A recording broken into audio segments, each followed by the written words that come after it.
Marie, cumul de fonction bi également dafay revenir ci de mandat bi dafay ñëw parce que ku ci mel ni Ahmed déjà il est maire ki nga xamante ni moom moo di Barth il est déjà maire de Dakar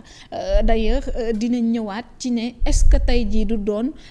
ñu wor askan wi ci wenn kàddu bu ñu waxoon ci loolu ndax dinañ xeex lépp lu jëm ci ay poste dégg nañ nag Pastef moom position bu tranché bu mu ci amoon ne ku nekk maire doo nekk député il va falloir nga choisir ci kenn koo xamante ni mooy dem xamuñu nag ba nëga ni si fan ngeen toll ci foofu mais ñaar ñii ñu bëgg a dem boppal nekk assemblée jamono jooju bis bu mbir mi ñu acté ko boobaa day doon cumul des mandats loolu noonu est-ce que du nekk quand même lu waroo ak li askan wi doon xaar.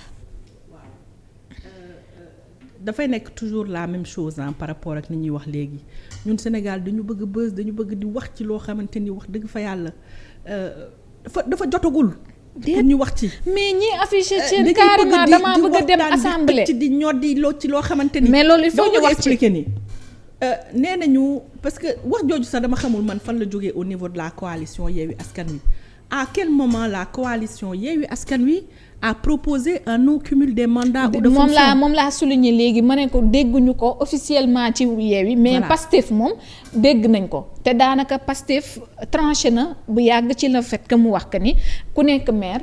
boo demee ba nekk député il va falloir que nga choisir ci loolu. damay def benn précision par rapport ak loolu parce que ci programme jot naa 2019 la nekkoon loolu mu nekkoon loo xamante ni en effet dañ ko defoon waxuñu ne clairement ni que ku nekk maire waroo nekk député wala ku nekk lii waroo nekk on est contre le principe du cumul mu nekk loo xamante ni dañ ko inscrire woon ci programme bi nga xamante ni moom la président Ousmane Sonko porté woon donc c'est pas en soi Pastef qui porte ça c'est le président Ousmane Sonko à travers ses alliances qui a porté ce combat ci li nga xamante ne mooy programme 2019 bi nga xamante ni defoon nañ ko lors de l'élection présidentielle te tant que programme boobu mi ngi actuel loolu la ñuy continuer di porter. ba tey d'accord maanaam mandat yi moom kenn du ko fa cumuler. te bu nga bokk parti Pastef li ma bëgg wax foofu mooy aujourd'hui li nga xamante ni moom moo am mooy aujourd'hui au niveau de Pastef mën nañ considérer ni peut-être pour des cumuls. ñaari personnes la war a mën a concerner tout au plus. Oui, ce sont ces personnes-là de manière tout à fait c'est-à-dire ça n'engage pas le parti c'est ces personnes-là en toute autonomie qui doivent prendre la décision qui nekkul loo xamante ni là je suis pas d'accord dama la bëgg expliquer nii laa moom bu ngeen ñëwee ne da ngeen di dindi li fi nekkoon président Ousmane Sonko nga wax ni jibal na ko tey ñu egsi ba devant le fait accompli on peut dire tabb nañ Abbas tabb nañ Birame Souleye kii mi ngi nekk maire kii mi ngi nekk fële ca assemblée nationale il va falloir foofu moom loolu ñu waxoon mu tranché wu. encore une fois li ma bëgg wax mooy bon le cas de Abbas d'ailleurs je ne le comprends pas parce que Abbas il est premier adjoint au maire. Birame Souleye de Dakar oui d'accord. Donc ce n'est pas lui qui définit la politique de la ville c'est le maire de Dakar qui est Barthélémy Dias man je suis adjointe au maire également au niveau de la ville je suis au même titre que Abbas un adjoint qui supplée le maire ce n'est pas moi qui définis la politique de la ville en termes de municipalité. D'accord donc. affaire yi mënul tolloo première chose léegi li ma bëgg expliquer foofu mooy de toute façon encore une fois nekkuñu dans une position boo xamante ni war nañu mën a trancher sur une question boo xam ne yegg seegul ces gens-là de toute façon bu ñu waroon démissionner il faut que assemblée nationale bi ñu installer ko ba pare ñu woo doog a mën a xam kan mooy président assemblée nationale bi ñu daal di remettre seen démission bu ñuy remettre wala bu ñuy bàyyi seen mairie wala quelque chose ce n'est pas des sujets yoo xamante ni pour man ça va être discuté comme ça ce sont des gens responsables qui vont prendre les décisions qui sied au moment où il le faudra et il faudra qu'il les ku nekk assumer ko aussi. Pastef jamono ji tey bu ñu demoon ba ci cappaandaw loolu da nga yaakaar ne à tout moment mun ngeen changer. pour te dire que Birame Souleye yore mairie ba en même temps di nekk assemblée nationale. xam nga loolu encore une fois c'est des décisions qui seront propres et c'est des décisions qui seront discutées man xawma yan décision la ñuy jël et pour te dire li ngay wax par rapport ak Pastef déduire wala des choses comme ça mais ça c'est un débat qui a été d'ailleurs plus posé par des militants de PASTEF au niveau notamment des réseaux sociaux. kon kay waroon na laa leer jamono ji li ma la bëgg expliquer boo ma ciy tontu waroon na leer. ah non dama la ne c'est un débat qui a été posé au niveau des réseaux sociaux par des militants même de PASTEF pour te dire que ni liberté de parole boobu dafa exister. Et donc comme ni ma la ko waxee li nekk ci programme bi xanaa mënoo leen def leneen lu waroog moom. le cumul des mandats. li nekk ci programme bi on va bu 2019 bi mais Aïda. mënoo leen def lu waroog moom. on va vers de nouvelles échéances muy l'élection présidentielle de 2024 dooma ne programme bi nga xamante ni moom la ñu présenté woon 2019 moom la ñuy présenté waat 2024. wax waxeet da ngeen ko da ma bëgg a wax waxeet mën na ci am. alors ma wax loolu ma waxul. li ma la bu ma la déggee dafa mel ni loolu nga may avancer. c'est un programme qui a été étudié par des cadres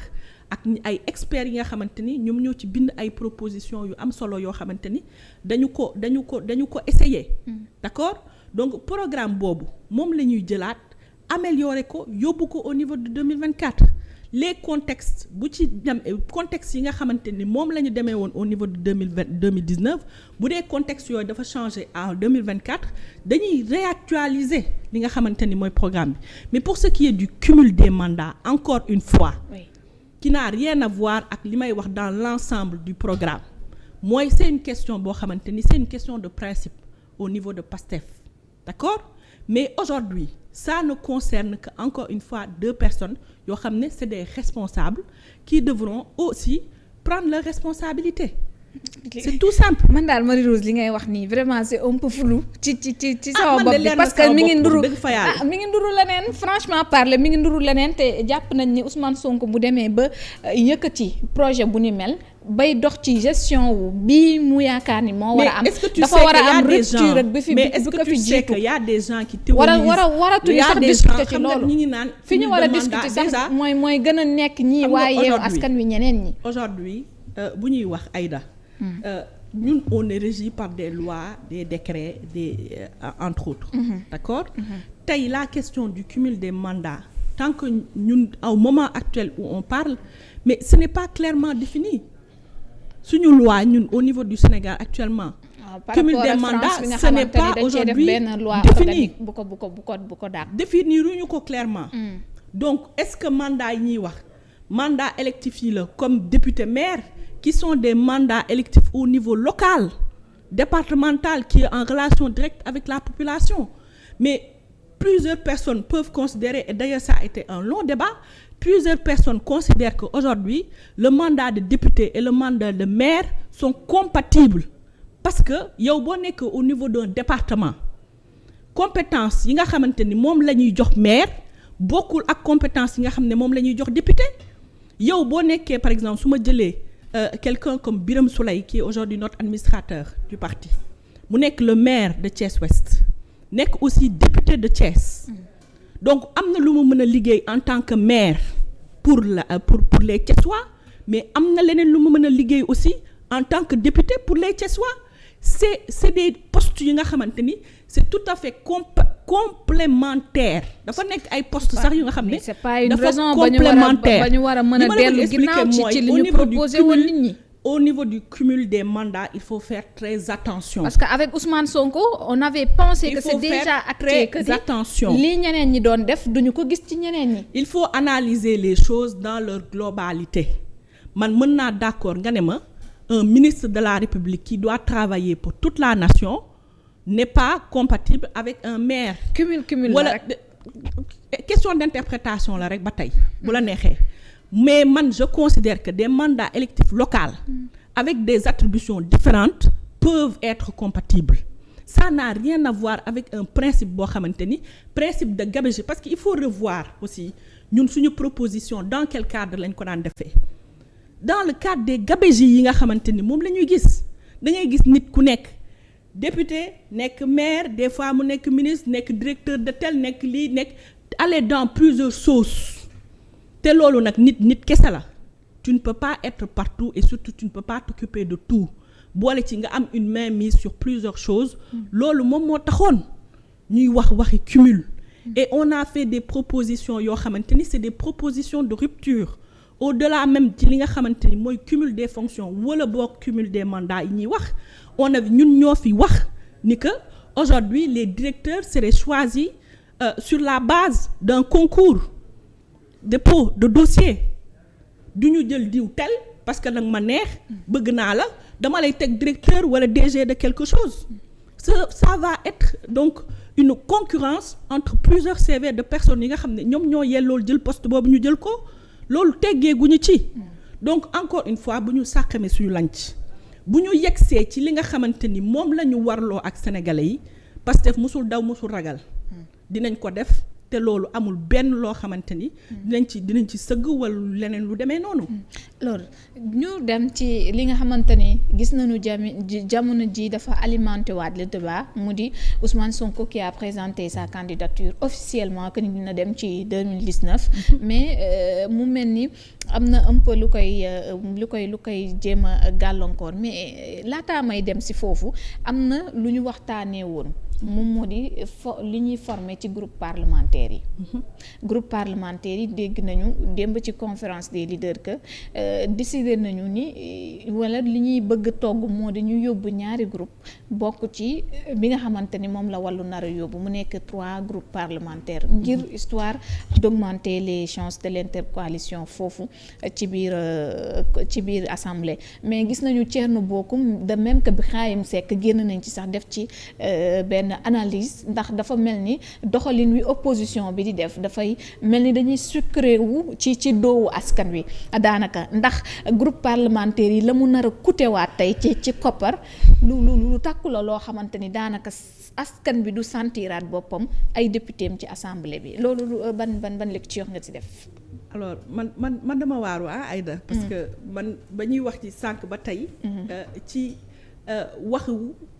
dama yaakaar ni rek parce que man lii Biram Seck di wax wala ci Thierno Bocoum di wax nekkul loo xam ne lu may engagé la ñoom seen gis-gis lañu wax mu engagé leen ñoom dañu gis ni assemblée bi di fonctionner assemblée boo xam ne tegaguñ ko ñu bëgg ñu wax nan la nar a def ak gabegie bi fa nar a am. mais mbëbët ngeen am ñaari groupe parlementaire. alors ak bu wàllu. te ñoom jàpp nañ ni sax bu ñu demee ba foofu Benno mun na leen copier def nu ni mel te loolu du changer li ñu doon xaar ci assemblée. en quoi donc groupe parlementaire mooy décider aujourd'hui le travail de l'Assemblée nationale. dépense yi mu nar a yokkaat. te ci askan mi lay jógee. léegi dépense yooyu lan lay engendrer ci lan lay engendrer. ci population bi lay jógee loolu waral ñoom ànduñu ci doxalin boobu ngeen bëgg a demee. léegi moom en tant que Thierno Bocoum moom ci boppam lu tax fustigé wul woon groupe parlementaire yi ba mu nekkee député bëgg naa ko xam léegi la koy doog a fustigé ba mu nekk tous les députés. est-ce que rupture bi ñu woote ci assemblée bu bees bi. donc moo waral mu bañ la 13e législature bi amul. donc li ma bëgg wax rek foofu mooy. encore une fois. man je ne ferai pas de météo politique man li ma gis lu concret lu objectif ci loolu laay mën a wax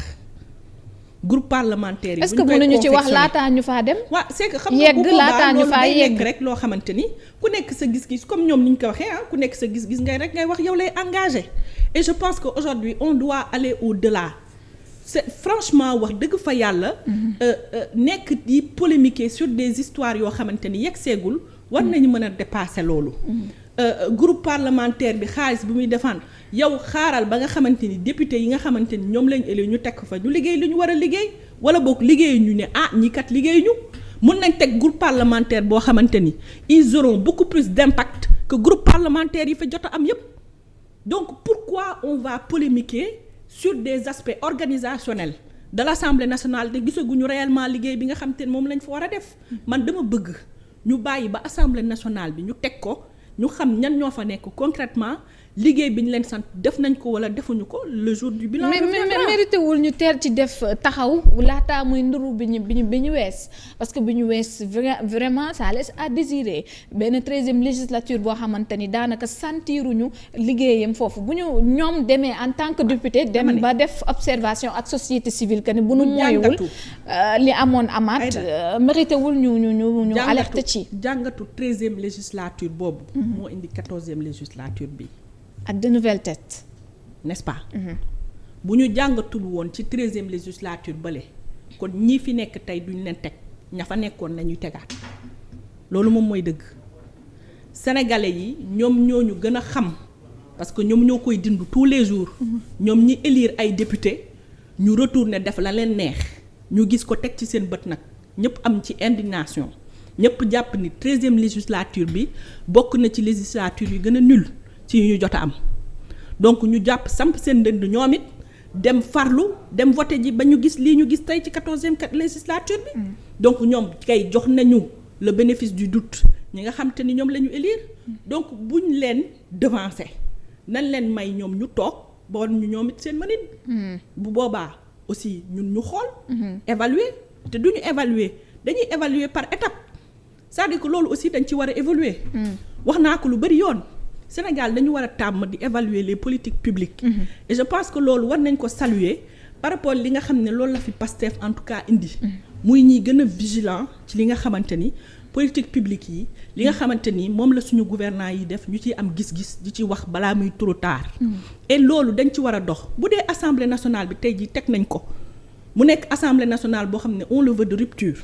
dañuy xool ñoom étape par étape ni ñuy doxalee. bu boobaa ñu mën a évaluer wax nag ndax kontaan nañu wala kontaan nañu. te bokk na ci mais man ñu penché wu ci li njëkk ma ne la jox naa la dara liggéeyal ma ko ma ne balaa nga koo liggéey yow li nga nar a def. baaxul kon ñoom en tant que nekkoon ay député seen gis-gis la ak ñoo xamante ni féete nañ ci société voilà Birahim Seck société civile bi. société civile la bokk seen gis-gis encore une fois la ñu wax duñu yàlla du ñont bi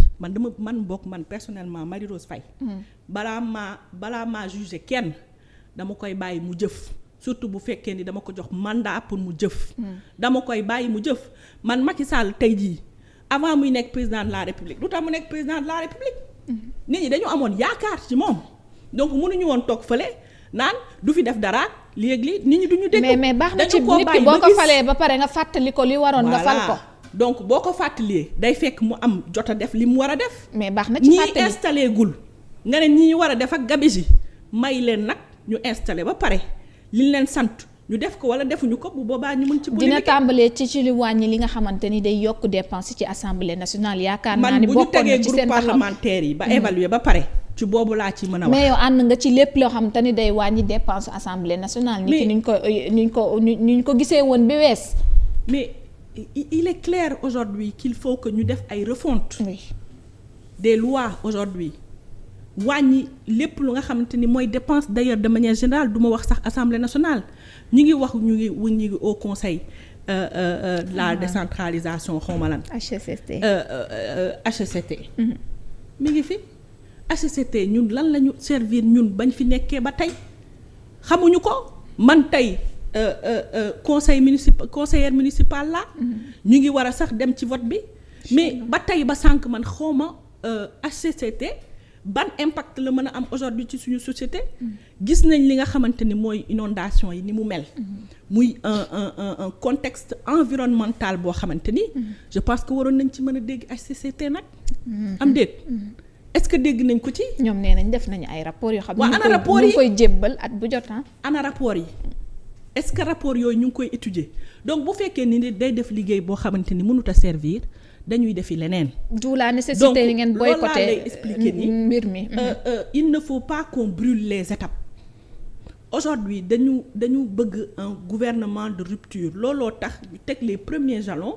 aujourd'hui élection législative ñu jox ñu jox gëdd aujourd'hui opposition ba nga xamante ni war na mën a am impact aujourd'hui au niveau de l'Assemblée nationale. nañ leen bàyyi ñu wane impact boobu bu ñu dagg seen liggéey tey seeguñu. may leen bénéfice du doute. ba ñu mën a wan Sénégalais yi. pression bi daal ngay bañ ñu def ko ñun Sénégal wax dëgg fa yàlla on va plus vite que la musique. nit ñoo xam ne tooguñu xamagoo lu ñuy liggéey am na ñoo xam ne dans leur majorité sax xamoo nu ñu tudd. mais yéen dañ leen sas nag de mbaa xam ngeen. loolu mooy wax ji askan wi dañ leen sas bi nag dafa am moo tax mënoo leen daw pression bi ñëw ci yéen. waaw loolu moom moo tax xam nga sas bi dafa rëy man j'en suis consciente. ah oui yéen a war a soppi wax dëgg fa yàlla sax. je pense que député yi fa nekk yëpp wax dëgg fa yàlla bu ñu dee ay gor. war nañu mën a xam à quel point. sénégalais yi noonu la ñu mën a amee yaakaar ci ñoom. ñu def fa li leen war. donc nañ leen jox le bénéfice du doute te bañ a aller plus vite que la musique. bu ñu gisee lu ñu liggéey bu baaxee xayrun warloo nañ ko ak population bi bu baaxul it dañuy teg seen kaw dañuy dal seen kaw parce que li ñu leen sas dafa am importance comme ni nga ko waxee. voilà sànq maa ngi ko doon wax que ni présidentielle yaa ngi ñëw seen leader wax na ni bu ngeen ci àndee dina dem officiellement nekk seen candidat ca présidentielle 2024 mais déjà nag dafa mel ni ñu ngi jël ay bâton di ko mettre ci biir roue yi noonu lañ ko mën a waxee ndax gàllankoor yi ñenn ñi ci ñoom nekk ay autorité ca biir coalition bi wala bokk ci régime bi ba ñu dajee la ñu njëkk a wax moom moo di gannaaw ñu ngi gàll ci moom dossier bi tax ñu tëj ci kenn ci seeni ñoñ moom itam war nañu tranché ci wàllu wi laataa ñu koy bàyyi mu bokk ci élection législative. waaw loolu kan la engagé. Ousmane Sonko moom mooy tëj boppam wala moom mooy juger boppam c'est-à-dire que man wax dëgg fa yàlla damay gêner toujours sur certains sujets. bu ñu nee aujourd'hui am na ay émissions sax yu may dégg yu nit ne oui les candidats am na candidats yoo xam ne légitime ñu parce que dañu nekk en instance wala des choses comme ça c'est comme ça qu'on mesure la légitimité.